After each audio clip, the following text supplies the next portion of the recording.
Serie Jurisprudencia Constitucional Ambiental.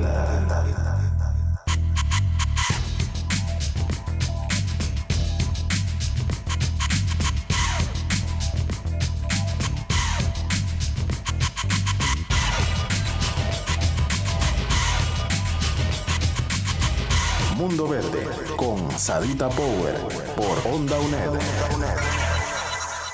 Saludo cordial desde los estudios de la Universidad Estatal a Distancia en Costa Rica. Les habla Sadita Power. Le damos la más cordial bienvenida a nuestra serie Jurisprudencia Constitucional Ambiental, coproducida con nuestro especialista en la materia, el doctor Fernando Cruz Castro, magistrado de la Sala Constitucional de amplia trayectoria en Derecho Penal. Se ha desempeñado como fiscal general de la República y es también profesor en el posgrado de Criminología de esta universidad. Doctor Fernando Cruz, es un honor contar con usted. Muchas gracias por acompañarnos. Es un gusto poder hablar de un tema de tanta importancia y cada vez lo tiene más el tema del medio ambiente.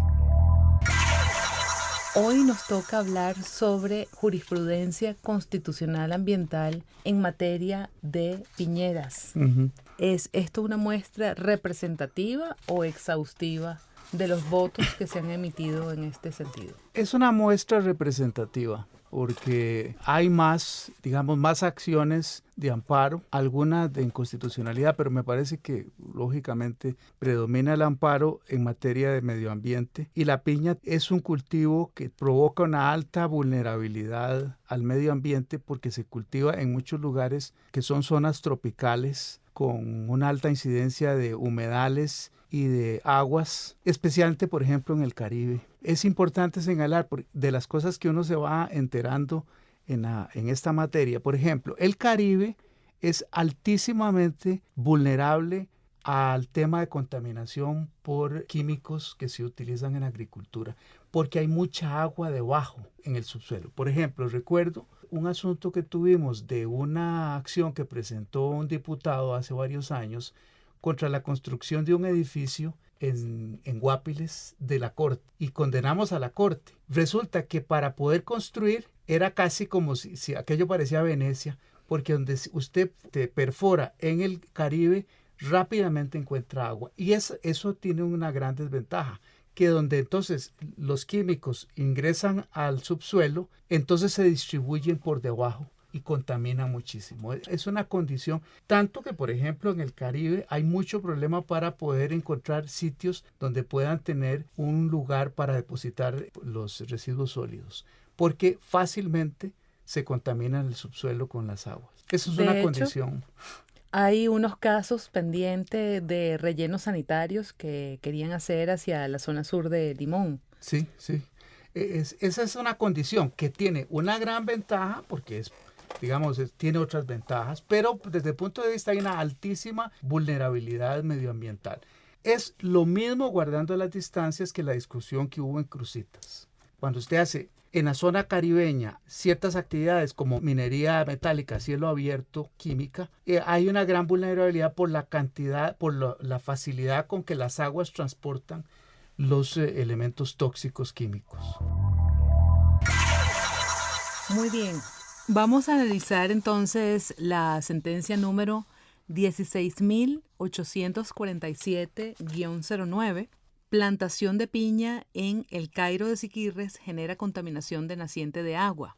Alegaron recurrentes que la empresa explota una plantación de piña sin contar con los respectivos permisos y estudios de impacto ambiental, con el agravante que la misma se ubica sobre un manto acuífero que da origen a la naciente que nutre el acueducto donde estas personas se surten de agua para consumo humano.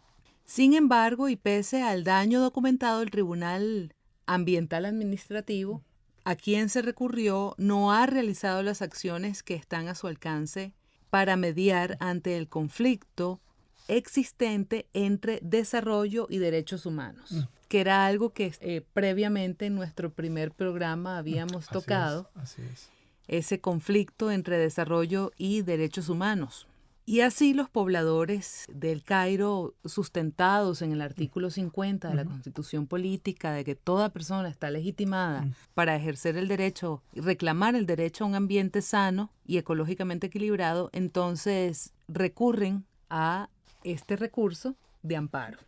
Sin embargo, con base en las consideraciones, se declaró sin lugar el recurso. ¿Por qué? Se declaró sin lugar porque ya esto se había tratado en otro recurso anterior, en otro amparo. Y debo señalar que hay una comunidad, la tengo muy clara, los pobladores del Cairo reciben agua en cisterna desde hace varios años. Yo creo que son más de 4 o 5 años. Casualmente por la contaminación que la piña ocasionó a los mantos acuíferos. Es lo mismo que decía antes, y me refería de la altísima vulnerabilidad. Si hay algo vulnerable en la piña es el tema del agua.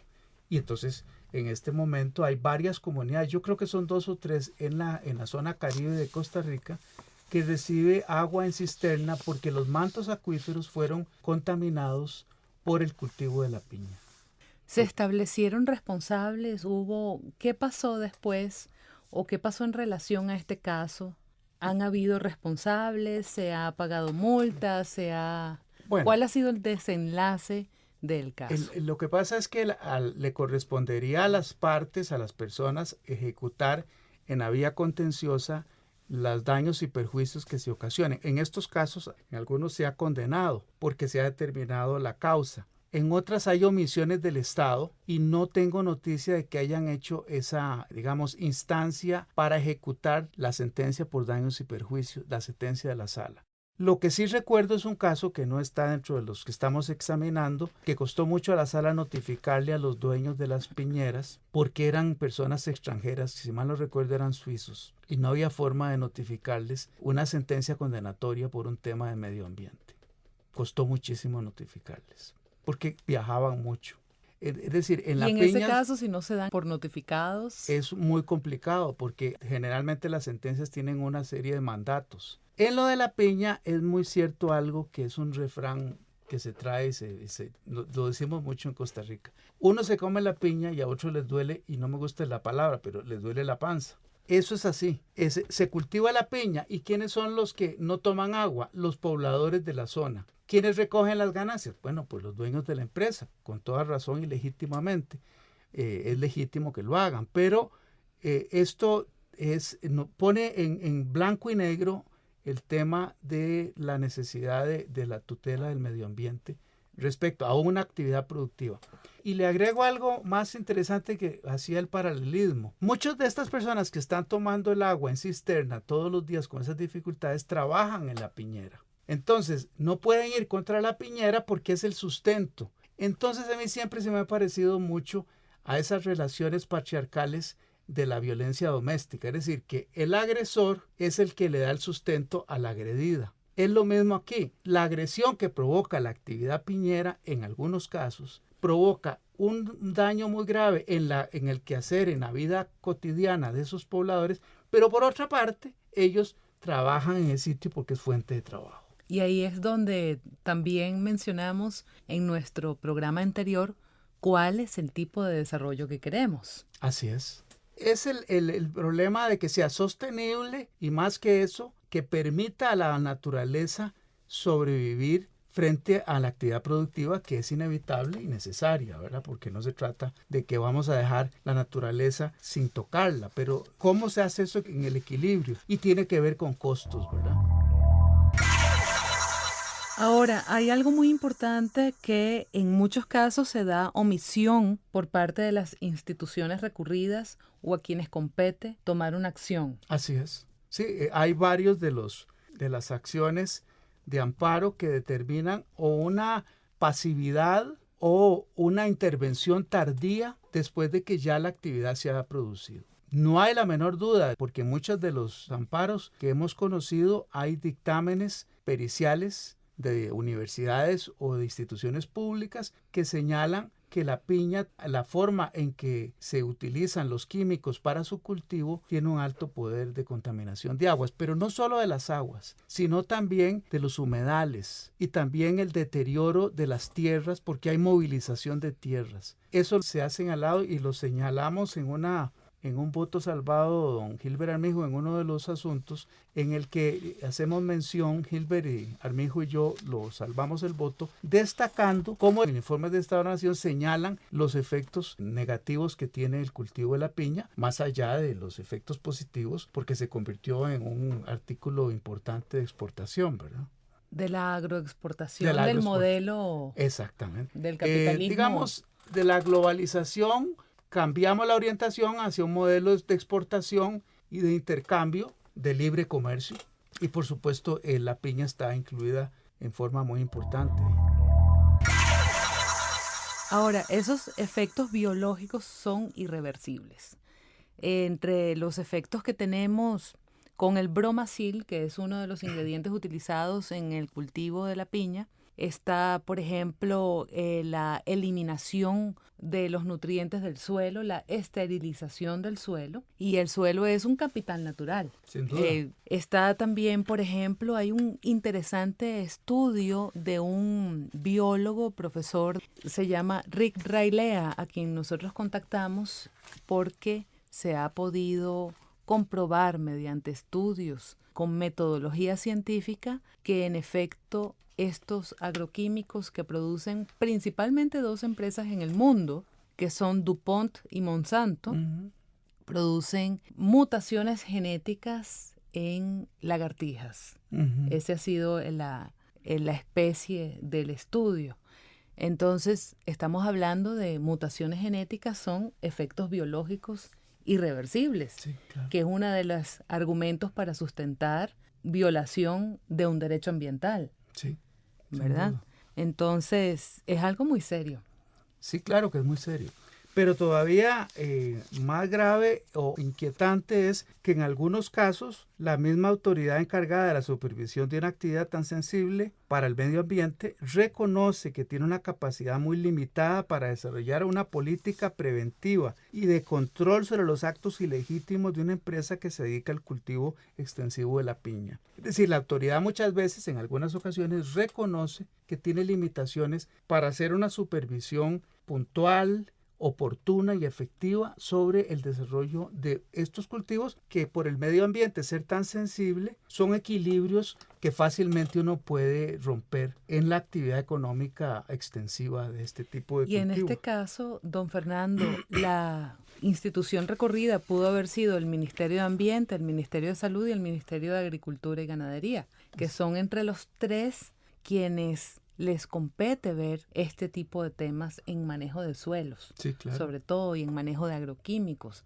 porque es al Ministerio de Salud quien le compete dar los permisos de uso de estos químicos y sin embargo ya una vez que están en el suelo y que entran en contacto con el agua o con los demás elementos del ambiente, entonces es a otro ministerio el que le toca la tutela, en el caso del Ministerio de Ambiente. Así es. También el Ministerio de Agricultura y Ganadería, el MAC, entonces le compete lo que es la parte de capacitación, de sensibilización de los agricultores para el uso de agroquímicos. Sí, convergen muchos porque realmente de los cultivos, la piña es uno de los más, de los que genera mayores vulnerabilidades en temas de medio ambiente. Por ejemplo, en el tercer informe del Estado de la Nación se establece que la piña, por su alta concentración de productos químicos por hectárea, provoca elevada erosión también. Es decir, no solo el problema de la contaminación de agua, sino que efectos que provoca una alta erosión. Información similar y más detallada se aprecia en el informe 16 del Estado de la Nación,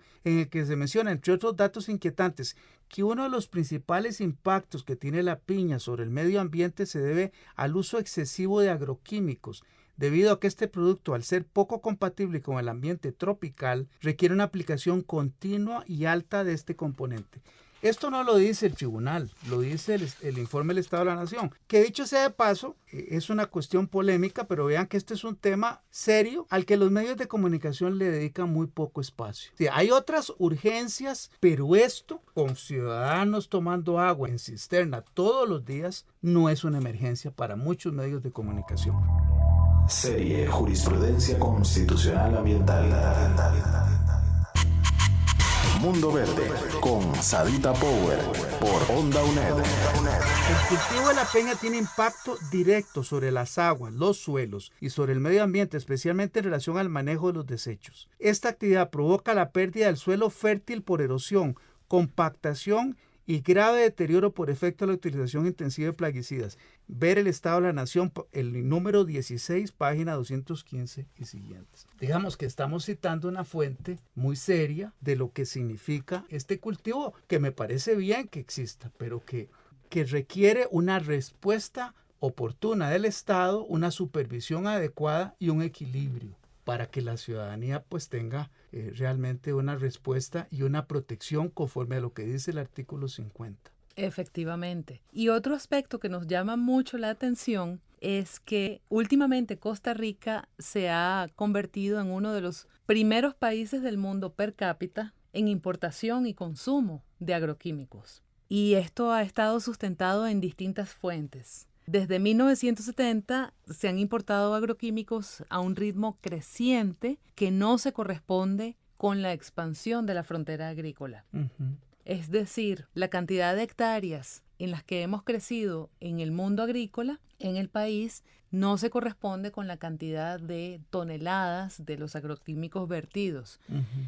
Y esto lleva a pensar muchísimas veces en que, así como un antibiótico, los agroquímicos tienen que ser utilizados cada vez en mayor cantidad para obtener de ellos los efectos esperados sobre plagas agrícolas. Es cierto. Agravando el caso, porque además los usamos en mayor cantidad año con año. Es que es muy interesante que la contaminación del agua, esto lo citamos Gilbert Armijo y yo a propósito de un voto salvado en el tema de la piña, tomando como fuente distintos informes del Estado de la Nación. Pero, por ejemplo, la contaminación del agua provocada por empresas piñeras ha significado la necesidad de iniciar procesos de amparo constitucionales y la apertura de 31 procesos ante el Tribunal Ambiental Administrativo. Estamos hablando de hace varios años. Imagínense la cantidad, 31 procesos.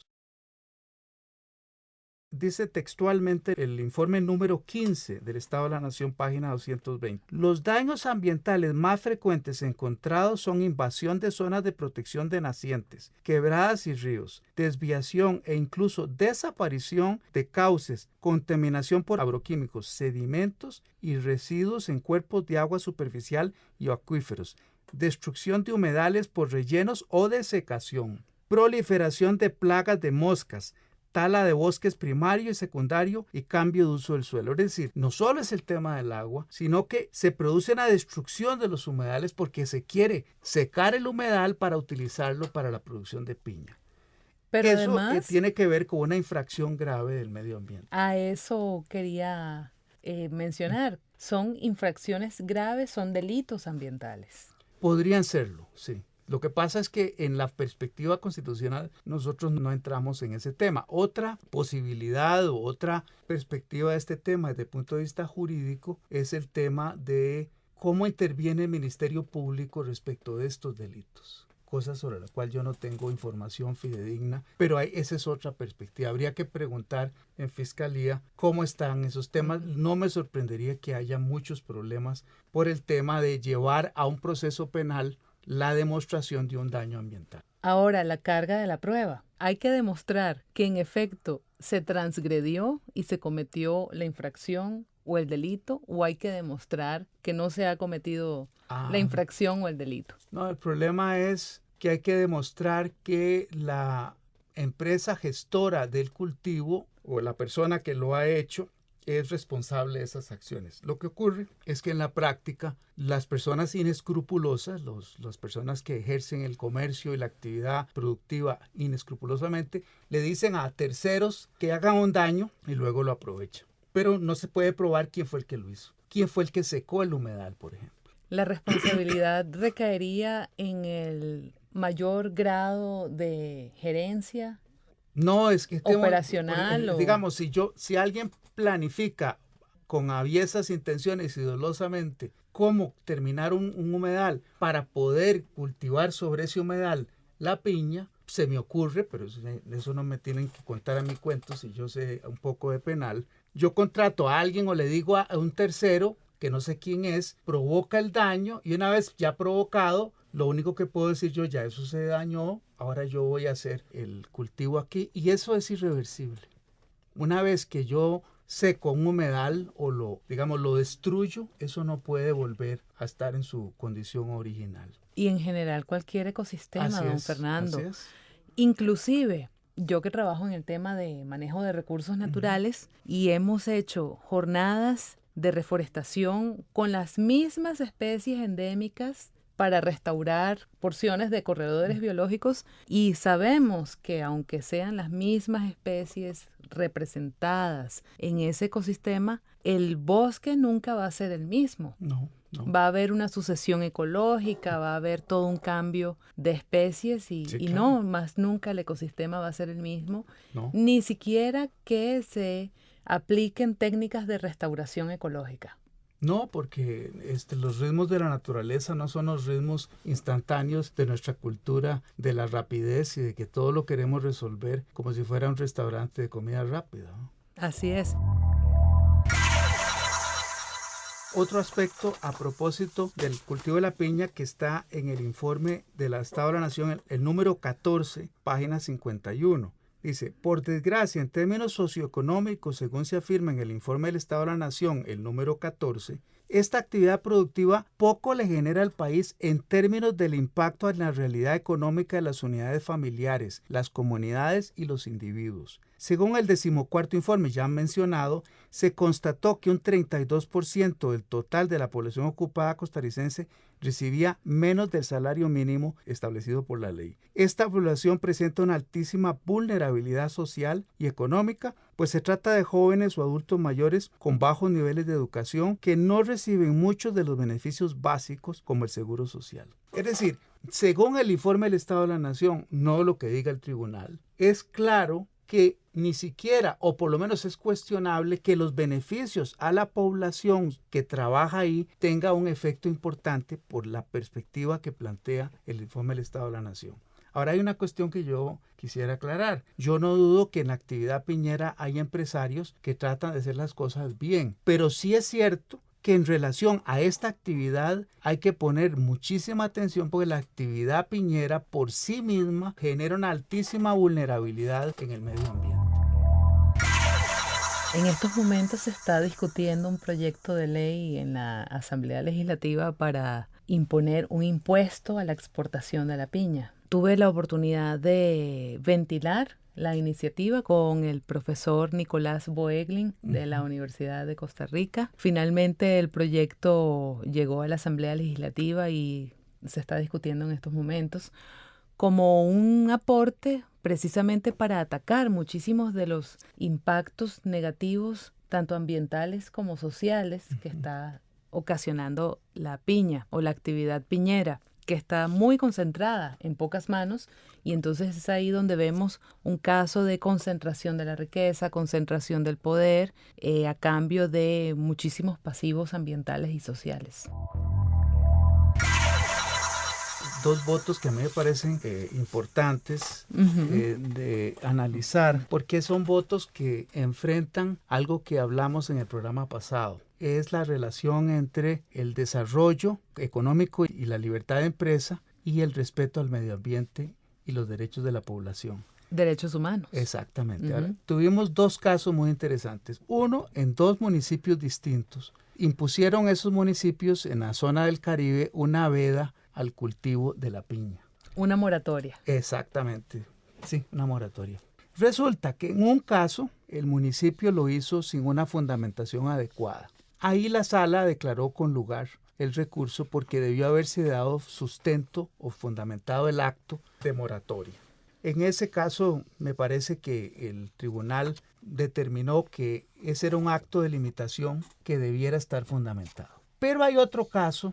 Fue muy interesante. Discutimos porque si bien el acto de moratoria estaba dictado bien fundado. Lo que ocurrió fue que la mayoría del tribunal estimó que por no existir una ley que le permitiera al municipio dictar la moratoria, a pesar de los daños que puede ocasionar la piña en el sitio, en virtud de lo que ellos ven alrededor de gente tomando agua en vehículos cisterna, lo que hicieron fue decir que esa moratoria debía derogarse porque solo lo podía hacer el municipio si una ley le autorizaba a impedir una actividad empresarial.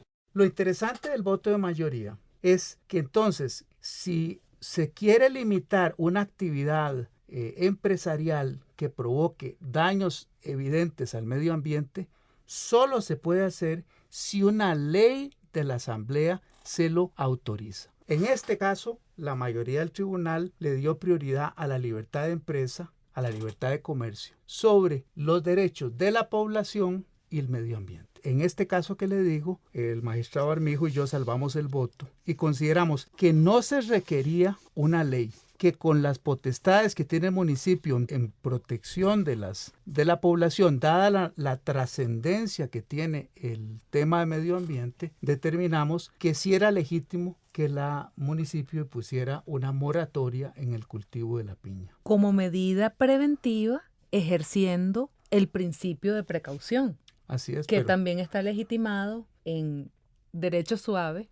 Sí, soft law. Sí, ¿verdad? Efectivamente. Pero bueno, es interesante señalar la orientación que tuvo el tribunal, la mayoría cuyo criterio respeto, por supuesto, en el sentido de que para limitar una actividad productiva tiene que existir una ley que lo autorice. Como esa ley no existía para autorizar al municipio a establecer esa moratoria, entonces lo que determinó la mayoría del tribunal es que esa moratoria dictada en uno de los municipios, yo creo que era en Guapiles, pero no estoy seguro, en alguno de los municipios de la zona del Caribe, era derogarlo, y lo cual significaba que la actividad piñera siga autorizándose y se siga desarrollando.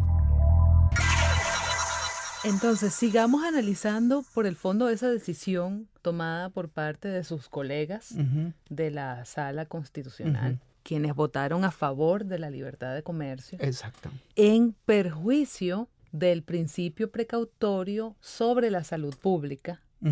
Sí. Y cuando hablamos de derechos, entonces los derechos fundamentales humanos están por encima que los derechos al comercio, que me parece que son de segunda generación. No, son de primera, los del comercio son de primera, porque los derechos comienzan a nacer siempre al ritmo de la burguesía. De la libertad. De la libertad, claro. Es más, es uno de los derechos más importantes o genuinos. Okay. Lo que pasa es que en este caso que yo le estoy señalando, hasta personeros del Ministerio de Salud dijeron que era legítima esa decisión porque la piña estaban convencidos que tiene una altísima vulnerabilidad en esa zona sobre la salud de los pobladores, salud y medio ambiente. Porque la piña no solo es el tema del agua, no es solo el tema de la salud, es el tema de los humedales, es el tema de la frontera agrícola, etcétera. Es decir, no es solo, como lo señalé respecto al informe del Estado de la Nación, sobre el tema de la piña. ¿Podrían haber estado influidas por cúpulas empresariales políticas? No creo que hubiera esa cuestión. Yo creo que la mayoría del tribunal, desde su perspectiva ideológica, tomó esa decisión. No creo que haya ninguna influencia extrajudicial de ningún tipo. Es concepciones sobre lo que debe ser y la aplicación de un principio muy importante desde el punto de vista constitucional, que es el principio de reserva de ley. Es decir, que la autoridad frente a derechos fundamentales no puede hacer lo que la ley no le autorice.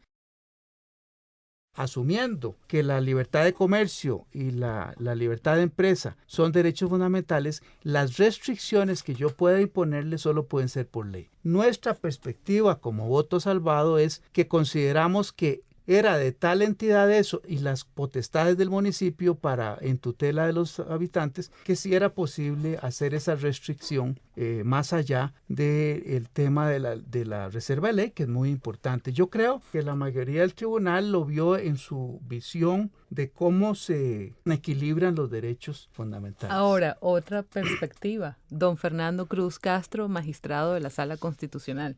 El ejercicio de un derecho que transgrede otro derecho. En este caso, el ejercicio de un derecho al comercio que transgrede el derecho a la salud y a la vida y a un ambiente sano y ecológicamente equilibrado. ¿Cómo equilibramos eso? Bueno, yo creo que ese balanceo, equilibrio de derechos se resuelve dependiendo de los parámetros que yo tome y de la concepción que yo tenga desde el punto de vista ideológico como juez, ¿verdad?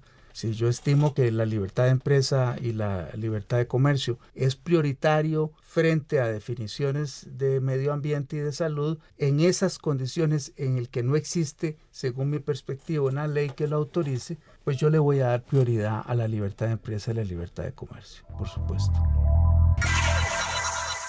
Otra arista del tema, el derecho, en este caso de la municipalidad, de ordenar su territorio. Así es. De velar porque el uso del suelo que le toca tutelar sea, bueno, de acuerdo a un plan regulador, en el mejor de los casos. Más de la mitad de las municipalidades del país no tienen plan regulador. Sin embargo, la facultad de las municipalidades de, como en este caso, decidir por el ordenamiento de su territorio, y que son las comunidades locales a través de estas canales oficiales de gobiernos locales que se están expresando y que están decidiendo qué quieren y qué no quieren para su región. Así es. Sí, parte del voto salvado que nosotros señalamos es que la municipalidad tenía la potestad de ordenar su territorio y ordenar qué actividades se pueden hacer y qué no se pueden hacer. Pero bueno, como tantas cosas en el derecho y en el poder, un enfoque se resuelve por una tenue luz entre un color y otro, ¿verdad? Y la tenue luz está en que la mayoría del tribunal estimó que, desde su perspectiva, que no había una ley que autorizara un acto tan radical o de consecuencias tan claras como es impedir que haya una actividad comercial como el cultivo de la piña. Por cierto, ya un muy alto porcentaje de municipalidades del país han declarado moratorias. Bueno, en el caso de transgénicos, sea piña o sea transgénico, el hecho es que están ejerciendo una facultad de prohibir una actividad que podría causar impactos a la salud, al ambiente y a la biodiversidad.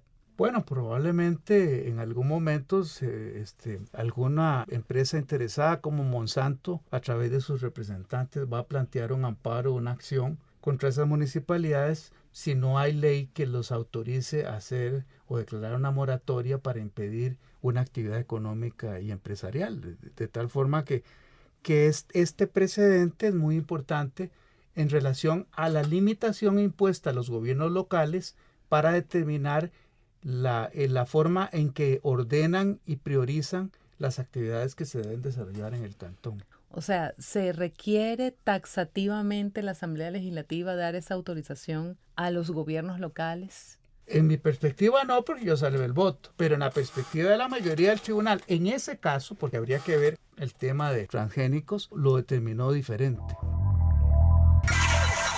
Ha sido un gusto producir para ustedes este capítulo de la serie Jurisprudencia Constitucional Ambiental. Soy Sadita Power, productora. Fernando Cruz Castro, magistrado de la Sala Constitucional, y espero que haya sido de provecho para todos los que nos han escuchado. Y le invitamos a conocer más de nuestra serie en ondaunet.com y mundoverde.com. Muchas gracias, hasta entonces. Serie Jurisprudencia Constitucional Ambiental.